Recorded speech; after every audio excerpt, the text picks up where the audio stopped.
Captain Jake Morrison stood on the bridge of his ship watching the big screen that showed the Galactic Council meeting room. The room was huge and filled with representatives from 47 different alien species. Each species had their own special chair made for their body type. Some aliens were tall and thin like sticks, while others were short and round like balls.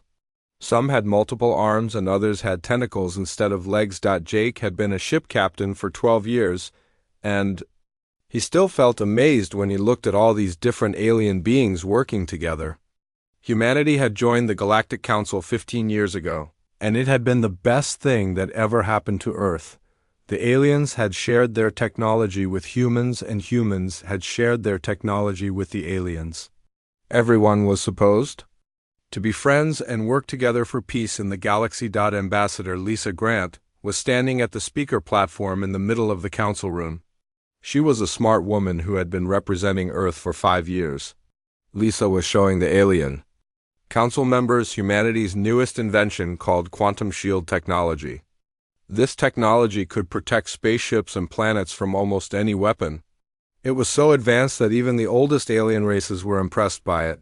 The alien council members were listening carefully to Lisa's presentation. Their strange faces showed interest and what looked like approval.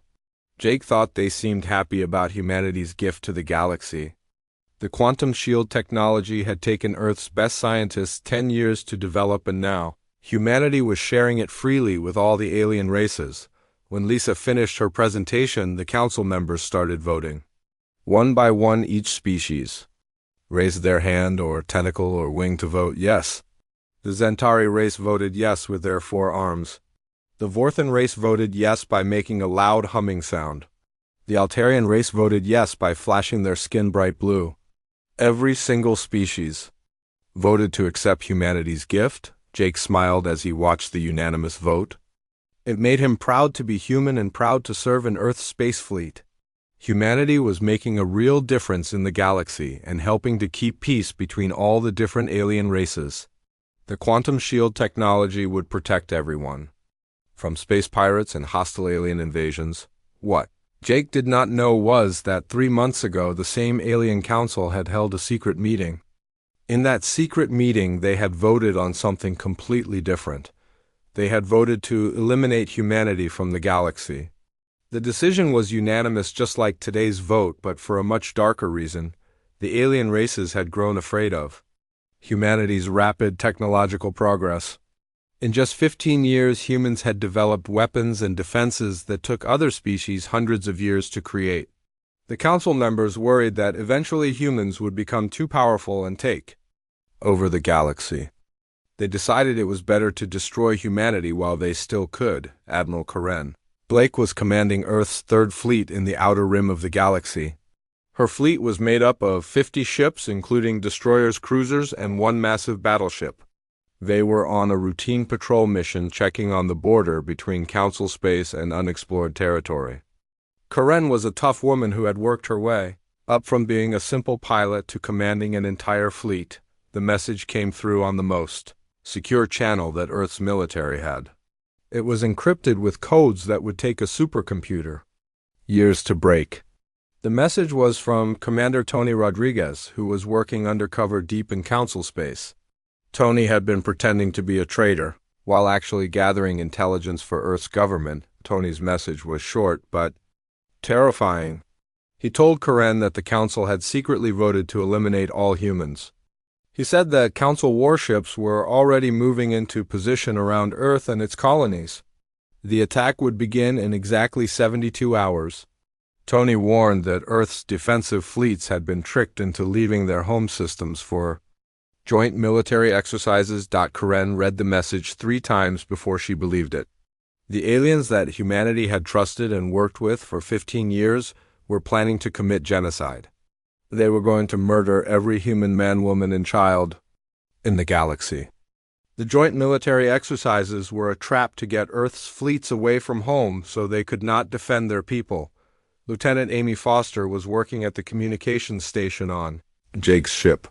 She was trying to contact Earth Command to warn them about the coming attack. The hyperspace communication relays were being jammed by unknown sources. Amy had to boost the signal power to dangerous levels just to get a weak connection through the interference. Amy managed to send one short message to Earth before the communication link was cut off completely. Her message said that the Council betrayal was confirmed and that the fleet could not return in time to help. She told Earth Command to prepare for siege and to activate all planetary defenses immediately. As the news spread through the human fleet, Jake watched his crew's faces change from confusion to anger to pure rage. The aliens they had trusted and fought beside were planning to murder their families. The technology they had shared in friendship was probably being used to plan humanity's destruction.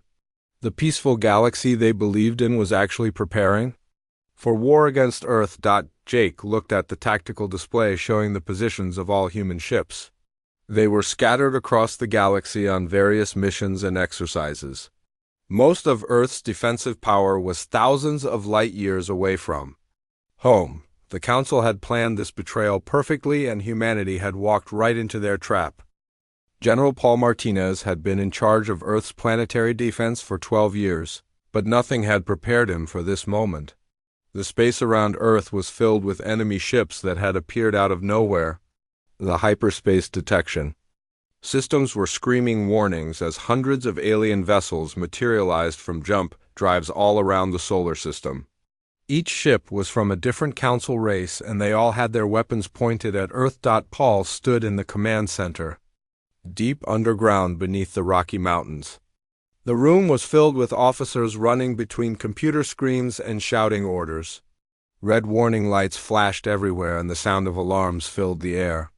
On the main display screen, Paul could see the enemy fleet spreading out to surround Earth and its colonies. Dr. Susan Wright was Earth's chief scientist, and she was watching the attack from her laboratory bunker. She had helped design many of Earth's defensive systems, and she knew exactly how powerful they were. The alien ships were using weapons that seemed designed specifically to break through human defenses. Their energy beams cut through Earth's shields like they were made of paper. The first target was Luna Base on Earth's moon. The massive space station had been humanity's gateway to the stars for over 50 years. Council ships surrounded the base and opened fire with plasma cannons and particle beams. The station's shields held for exactly 4 minutes before they failed completely. The base exploded in a ball of fire that could be seen from Earth's surface. Earth's orbital defense platforms tried to fight back, but they were outnumbered 10-1. Each platform was armed with nuclear missiles and laser cannons, but the alien ships had better shields and faster engines. One by one, the platforms were destroyed until Earth's orbital defenses were completely gone. The attacks on Earth's colonies began at the same time. New Texas was a farming world with 12 million people living in domed cities. The Centauri fleet arrived first and began bombing the cities from orbit. The atmospheric processors that kept the air breathable were destroyed in the first hour. Without those machines, the colonists would suffocate in less than a day. Commander Rick Davis was piloting a defense fighter above New Texas when the attack began. His squadron of 20 fighters was all that stood between the Centauri ships and 12 million innocent people. Rick had been a pilot for 8 years, and he had never seen anything like the massive alien warships that were now firing on his home. The fighters launched their missiles at the largest Centauri ship, but the weapons barely scratched its armor. The alien vessel was over 2 miles long and covered in weapon turrets. It turned its main guns toward the human fighters and opened fire with beams of pure energy that could melt steel in seconds. Rick watched as half his squadron was destroyed in the first attack. The pilots he had trained with and fought beside for years were vaporized in an instant. He ordered the remaining fighters to spread out and attack different targets, but it was hopeless. The alien ships were too big and too well protected. The mining colonies in the asteroid belt were next. These were small stations where humans extracted metals and rare minerals from space rocks. The Vorthan destroyer squadrons swept through the belt like a storm. Each mining station was destroyed with a single shot from their particle cannons. Thousands of miners and their families died without even knowing why they were being attacked. Earth's ground forces tried to prepare for invasion, but they were running out of time. The alien fleets had taken control of orbital space, and now they were preparing to land troops on Earth's surface.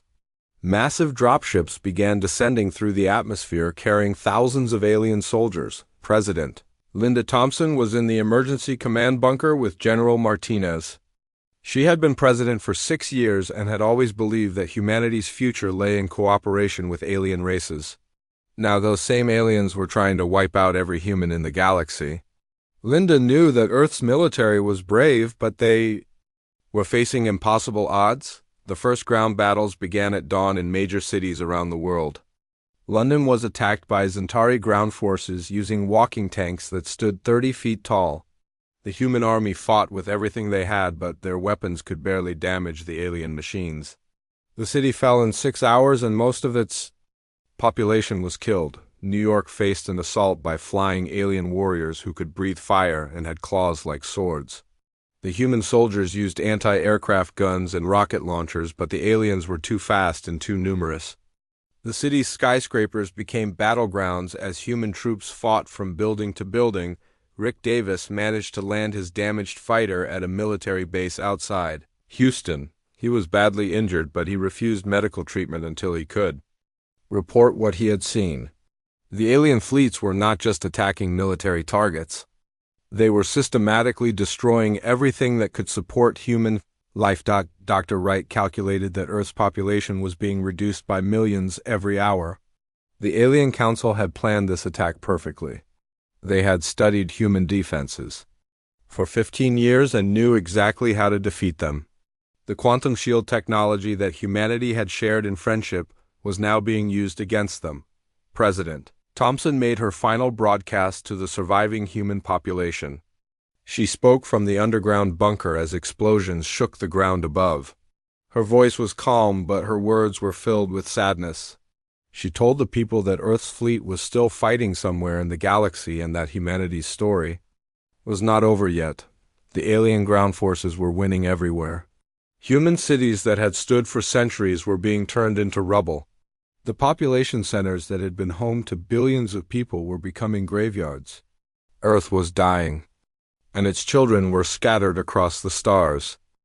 Admiral Karen Blake stood in the command center of her flagship, watching the real-time video feeds from Earth. The planet was burning and millions of humans were dying with each passing hour. The Alien Council fleets were systematically destroying every human city and military base they could find. Karen had been a military officer for 20 years, but she had never felt rage like this before. The human fleet was scattered across 3 star systems, and it would take days to gather everyone together.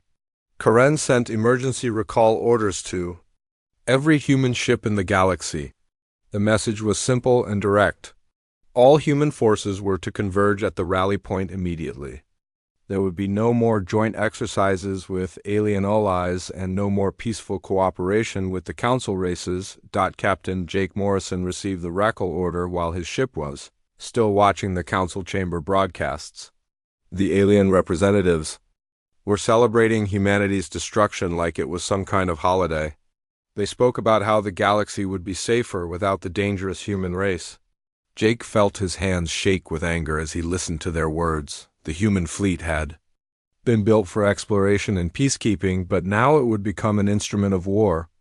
Each ship carried weapons that were designed to disable enemy vessels and capture prisoners. That was the human way of fighting, because they believed in showing mercy to defeated enemies. Those days were over now. Chief Engineer Betty Collins was working in the engine room of Jake's ship when the order came down from the bridge. All human ships were to retrofit their weapon systems immediately. The quantum shield technology that Earth had shared with the Council was going to be reversed and turned into a weapon. Betty had helped design the original shields, and she knew they could be modified into something much more dangerous. The quantum shields worked by manipulating the fundamental forces that held atoms together. They could make matter stronger or weaker depending on how they were calibrated. Betty realized that if she reversed the process, she could create weapons that would tear apart enemy ships at the atomic level. The aliens had never seen anything like this technology, and they would have no defense against it. Lieutenant Colonel Steve Parker was in charge of the Marine soldiers on Jake's ship. He called his men together in the main cargo bay and told them about the new mission. There would be no more peacekeeping operations and no more trying to capture enemy soldiers alive. The council races had chosen to commit genocide against humanity, and they would receive the same treatment in return. The Marines were good soldiers who had signed up to protect innocent people and keep peace in the galaxy. Most of them had alien friends and had worked alongside council forces many times. But when they heard about what was happening to Earth, their attitudes changed completely. The aliens they had trusted and fought beside were murdering their families. Admiral Blake established communication with the surviving human colonies that had escaped the first wave of attacks. The mining station at Kepler 442 had hidden behind an asteroid field and avoided detection. The research facility at Vol 359 had activated its stealth systems and gone dark. These scattered survivors would become the foundation of humanity's resistance. The human fleet began gathering at the rally point, which was an empty star system on the edge of council space. As more ships arrived, Karen could see the anger in her officers' faces. These were good people who had believed in peace and cooperation, but the council's betrayal had turned them into something else entirely. They were becoming an army of vengeance. Dr. Nancy Adams was the fleet's chief weapons specialist, and she was working with Betty Collins to develop the new quantum weapons. They called them disruptor warheads because they could disrupt the atomic bonds that held matter together. A single warhead could destroy a ship the size of a city. A dozen warheads could destroy an entire planet. The humans had always been careful about sharing their most dangerous technologies with the alien races. They had given the Council their defensive systems and their medical advances, but they had kept their weapons technology secret. The aliens had no idea what humans were capable of when they stopped holding back. Karen looked at the tactical display, showing the positions of Council fleets throughout the galaxy. The Zentari controlled 15 star systems and had the largest military force. The Vorthans controlled 12 systems and had the most advanced technology.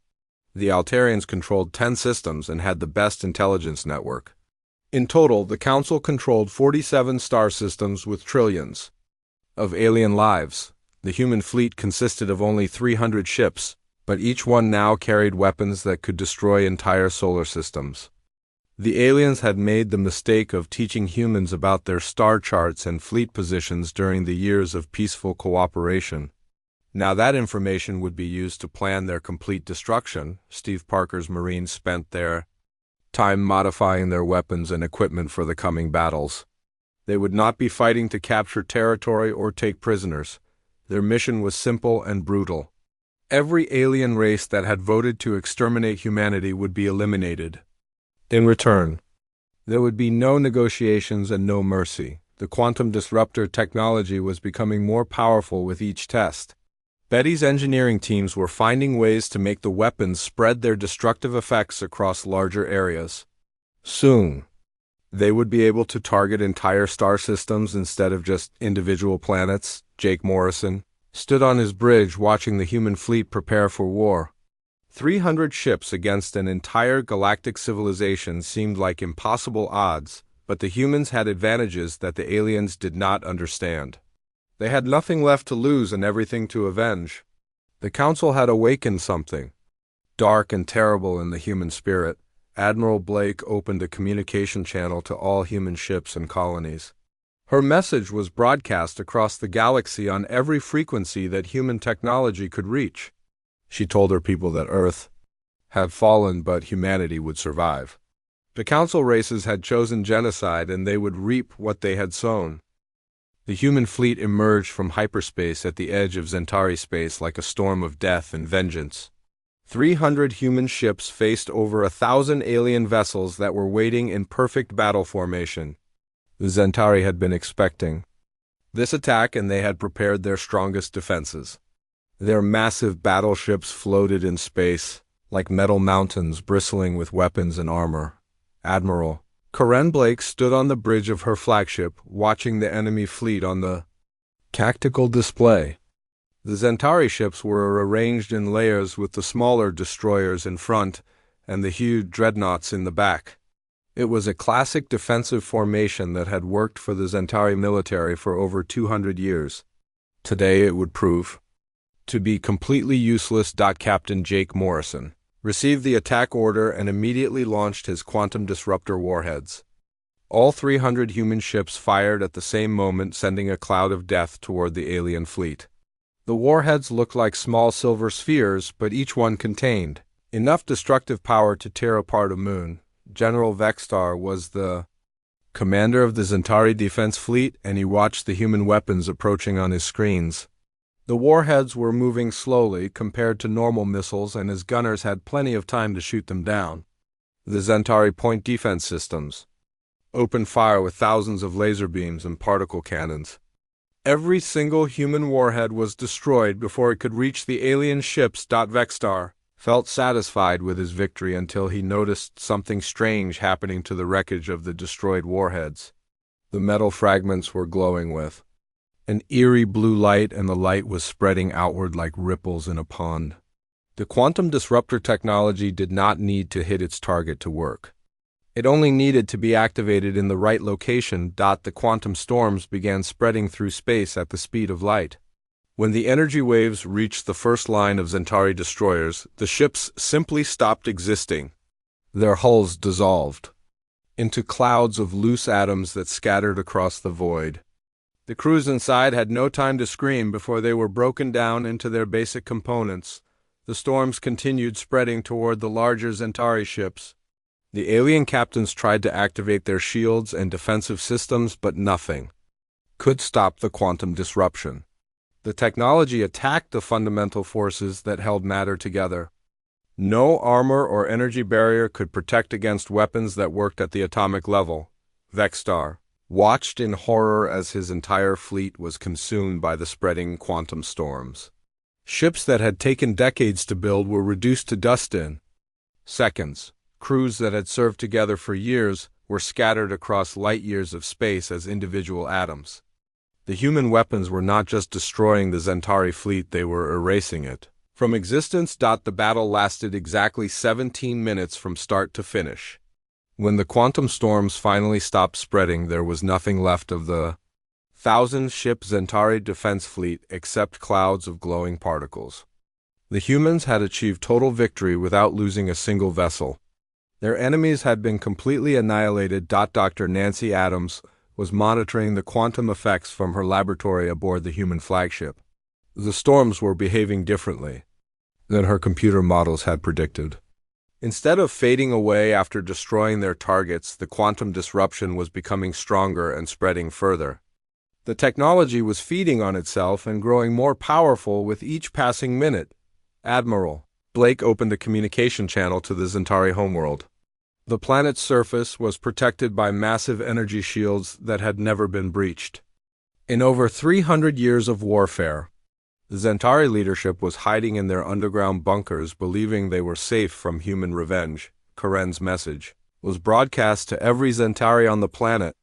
She told them that they had voted to exterminate humanity, and now humanity was returning the favor. There would be no negotiations and no mercy. The Centauri race had chosen genocide, and they would receive the same treatment they had given to Earth. The quantum bombardment of Centauri Prime began immediately. Hundreds of disruptor warheads were launched at the planet from every human ship in the fleet. The Centauri planetary shields tried to stop the weapons, but they were designed to block energy beams and physical projectiles. They had no effect on quantum disruption technology. The planet's surface began dissolving as the quantum storms spread across the continents. Cities that had stood for thousands of years were reduced to their component atoms in minutes. The Centauri population of 12 billion people was scattered across space as individual particles. Their civilization was not just destroyed, it was completely erased from existence. The quantum storms continued spreading through the Centauri star system. The disruption waves consumed the orbital space stations and mining facilities. The moons around the gas giant planets were broken apart at the atomic level. Even the star itself began to flicker as the quantum effects reached its nuclear core. Captain Rebecca Cruz was commanding a human task force that had been sent to attack the Vorthan industrial worlds. The Vorthans had been among the loudest voices, calling for humanity's extermination during the secret council meetings. Their factory planets produced most of the weapons and equipment used by the council military forces. Rebecca's ships emerged from hyperspace in the Vorthine system and immediately began their bombardment. The Vorthan defense fleet tried to fight back, but they were overwhelmed by the quantum storms. Their ships dissolved into atomic particles before they could fire a single shot. The industrial worlds followed soon after as the quantum disruption spread across the entire system. The pattern was repeating throughout council space. Human task forces were appearing at every star system controlled by the alien races that had voted for humanity's genocide. Each attack followed the same brutal pattern. The enemy fleets were destroyed in minutes and their planets were reduced to atomic dust. Entire civilizations were being erased from existence. The quantum storms were spreading faster than anyone had expected. The technology was creating a cascade effect that was breaking down the fundamental laws of physics. Space itself was becoming unstable as the disruption waves consumed more and more matter. The human fleet had unleashed something that might be impossible to control. The Galactic Council was meeting in emergency session aboard the massive space station that orbited the neutral world of Kepler 442b. The station was supposed to be the safest place in the galaxy with shields and defenses that could protect against any known weapon. Representatives from the remaining 34 alien species gathered in the Great Chamber where just days ago they had celebrated humanity's destruction. Ambassador Catherine of the Altarian Republic was one of the few council members who had refused to vote for humanity's extermination. She had warned the other species that humans were too dangerous to attack directly, but her words had been ignored. Now, as she looked around the chamber at the terrified faces of her fellow representatives, she felt no satisfaction in being right. The reports coming in from across the galaxy were beyond horrifying. 12 entire species had been completely wiped out in less than 48 hours. The Zentari homeworld was gone and their star was collapsing into a black hole. The Vorthan industrial systems had been reduced to clouds of atomic particles.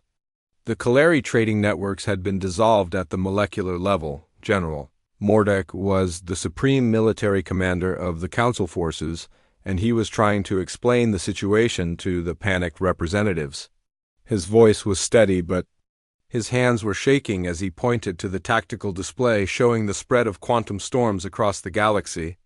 The human weapons were not just destroying their targets, they were creating cascading effects that were consuming entire star systems. The quantum storms were spreading faster than anyone had predicted. What should have been localized weapons effects were becoming self-sustaining waves of destruction that fed on the matter they consumed. The storms were growing stronger with each planet they destroyed, and they were beginning to threaten star systems that had not even been targeted by the human fleet. Catherine stood up and requested permission to speak. The other representatives looked at her with desperate hope because the Altarians had always been known for their wisdom and diplomatic skills. She activated her translation device and began speaking in the common galactic language that all species could understand. Her message was simple and direct. The Council needed to surrender immediately before the humans destroyed what was left of galactic civilization. The quantum storms were spreading beyond anyone's control, and soon they would threaten every living thing in the galaxy. The only hope was to beg the humans for mercy and pray that they would listen to reason. Ambassador Vexlon of the Corvani Empire stood up and objected to Catherine's proposal. He argued that surrendering to the humans would be admitting that the Council had been wrong to attack Earth. The Corvani had been one of the strongest supporters of humanity's extermination, and Vexlon still believed that humans were too dangerous to be allowed to exist. The debate continued for hours while the quantum storms spread across more star systems. The Draxi colonies were consumed while the representatives argued about military strategies. The Nelvani research stations were dissolved into atomic dust while the council members discussed diplomatic options. Every minute they wasted meant more alien lives were being lost. Admiral Karen Blake was aboard her flagship, watching the real-time reports from her task force commanders. The human fleet had grown during their campaign of vengeance. Refugee ships from destroyed worlds had been captured and converted into weapons platforms. Even some aliens who had opposed the genocide were now fighting alongside the humans because they wanted to survive. The quantum disruptor technology was becoming more unstable with each use. Dr. Nancy Adams was working frantically in her laboratory, trying to understand why the storms were spreading beyond their intended targets. The cascade effects were breaking down the fundamental forces that held the universe together. The technology was threatening to tear apart the fabric of space and time itself. Karen received dozens of surrender messages from alien worlds that had not yet been attacked. The messages all said the same thing. The aliens were begging for mercy and promising to serve humanity if their lives were spared. Some of the messages came from species that had been humanity's closest allies before the betrayal, the human admirals. Response was the same to every surrender offer. She told the aliens that they had shown no mercy to Earth and they would receive none in return. Every species that had voted for humanity's extermination would be eliminated. The decision was not negotiable, and there would be no exceptions. Captain Jake Morrison was leading an attack on the fortress world of Sanctuary Prime, where the Council's remaining military forces had gathered for their final stand. The planet was defended by orbital weapons platforms that could destroy entire fleets and energy shields that had never been breached in 1,000 years of warfare. It was the most heavily defended world in the galaxy. The human fleet approached Sanctuary Prime like a swarm of angry hornets. 300 ships carrying weapons that could destroy solar systems were preparing to face the last organized resistance in the galaxy. The battle would determine whether any of the Council races would survive humanity's vengeance. General Mordek was commanding the defense of Sanctuary Prime from the planet's surface.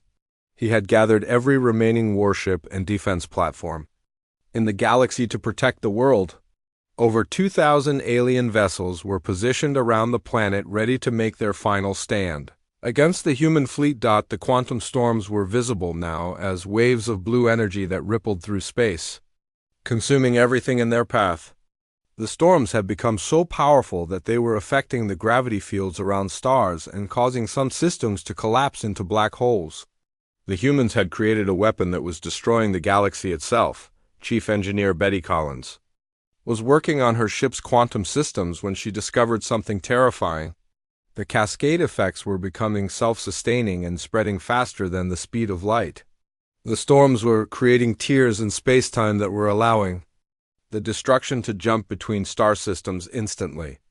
The galaxy had maybe 6 months before the quantum cascade became irreversible. The human fleet was racing against time now. They had to finish their campaign of vengeance before the quantum storms consumed everything, including themselves. The technology that was supposed to be their ultimate weapon was becoming their greatest threat. Humanity had unleashed forces that even they could not control. The final battle for Sanctuary Prime began at dawn with the largest space combat in galactic history. Over 2,000 alien warships faced 300 human vessels in the last desperate fight between the Council forces and humanity's fleet of vengeance. The alien ships were arranged in defensive layers around the heavily shielded planet, while the human fleet approached like a dark cloud of death. Admiral Karen Blake stood on the bridge of her flagship, watching the enemy formation on the tactical display. The Council had gathered every remaining warship in the galaxy to defend their final stronghold. Massive dreadnoughts floated alongside smaller cruisers and destroyers. Fighter squadrons buzzed between the larger ships like swarms of angry insects. Preparing for battle, the human fleet opened fire, first launching hundreds of quantum disruptor warheads at the alien defensive lines. The Council ships responded with every weapon they had, including plasma cannons, particle beams, and nuclear missiles. The space between the two fleets lit up with explosions and energy discharges as thousands of weapons fired simultaneously. General Mordek was commanding the defense from the planet's surface, and he watched his ships fight with desperate courage against the human attack. The alien crews knew they were facing extinction, and they fought with the fury of beings who had nothing left to lose. For the first hour of battle, it seemed like the Council forces might actually have a chance to win. The quantum storms began spreading through the alien fleet like a plague of destruction. The Council ships had no defense against weapons that attacked matter at the atomic level. One by one, the massive alien warships began dissolving into clouds of glowing particles. The crews inside were torn apart at the molecular level before they could even scream. Captain Jake Morrison watched from his bridge as the last Council dreadnought was consumed by quantum disruption. The ship had been over 3 miles long and carried a crew of 50,000 aliens. In less than 5 minutes, it was reduced to a cloud of loose atoms drifting through space. The final organized resistance to humanity's vengeance had been eliminated, the orbital defense platforms around Sanctuary Prime tried to continue the fight, but they were quickly overwhelmed by the spreading quantum storms. The massive weapons installations that had protected the planet for centuries were dissolved into atomic dust. The planetary shields that had never been breached in 1,000 years of warfare flickered and died. Dr. Nancy Adams was monitoring the quantum effects from her laboratory, and she realized that the cascade was accelerating beyond all predictions. The storms were not just consuming the battle zone, they were spreading throughout the entire star system. The technology was becoming completely unstable and threatening to tear apart the fabric of space itself. The bombardment of Sanctuary Prime began immediately after the orbital defenses were destroyed. Hundreds of quantum disruptor warheads rained down on the planet's surface, turning continents into clouds of atomic particles. The underground bunkers where the Council leadership was hiding offered no protection against weapons that could dissolve matter at the molecular level.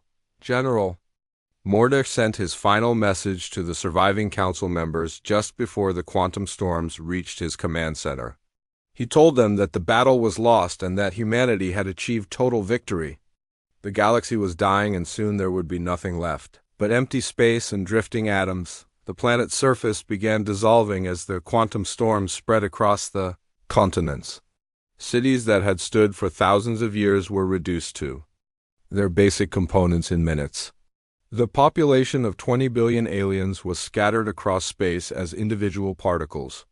The last major world controlled by the Council had been erased from existence. Admiral Blake stood in her command center watching the final destruction of the Council's military power. The galaxy was silent now, with its communication networks destroyed and its major civilizations extinct. Humanity had achieved the complete elimination of every species that had voted for Earth's genocide. The mission of vengeance was finished. The quantum storms had become self-sustaining and were spreading throughout the galaxy at speeds that defied the laws of physics. Dr. Susan Wright was working from her laboratory in the ruins of Earth, calculating the cascade effects.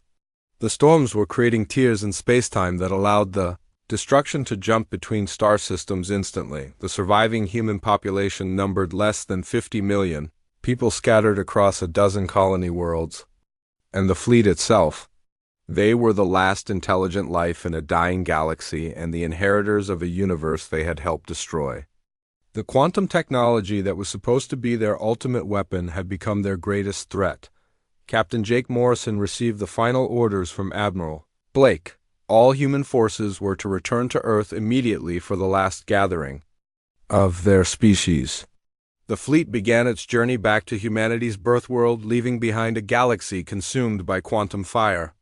The stars themselves were beginning to flicker and die as the cascade effects reached their nuclear cores. The quantum storms were visible now as vast waves of blue energy that rippled through space, consuming everything in their path. The storms had grown so powerful that they were affecting the gravity fields around black holes and causing some regions of space to collapse into nothingness. The humans had created a weapon that was destroying reality itself, Admiral Blake made her final log entry.